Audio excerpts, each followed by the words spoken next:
Slaves? Obey your masters. At John-NX4XN asked me this.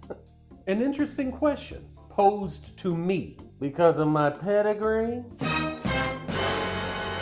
Frankly, it's not so much about my take anyway, but what actual history, in context, has to say.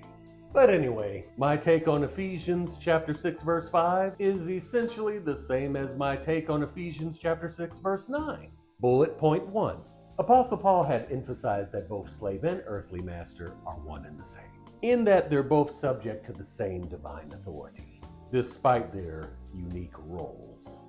A verifiable principle preceding Galatians chapter 3 verse 28. Gotta love hermeneutics. Let's break it down. Subpoint A, slaves are expected to honor and maintain God's divine authority by not being chaotic in their servitude under the authority of their earthly masters, according to Christ's humility. Subpoint B, and you're gonna love this one. Earthly masters are expected to honor and maintain God's divine authority by not being abusive to their slaves, according to Christ's mercies and tender loving kindness.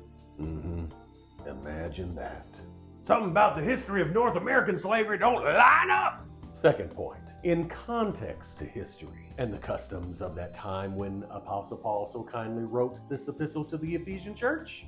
A slave was essentially temporary hired help, kind of like a McDonald's employee. They're paid a wage towards canceling a debt from which they were set free at last by this very means. Or during the year of Jubilee, whereby debts were automatically paid in full. Happy year, happy year! Subpoint B, listen up. A slave was not, however, mere chattel, a mere thing to racially and or economically exploit as a lower life form to steal, kill, and to destroy. 3 prime directives of Satan himself, according to John chapter 10, verse 10. Let's not pretend like it's an arduous task to discern between Christ's intentions and Satan's intentions.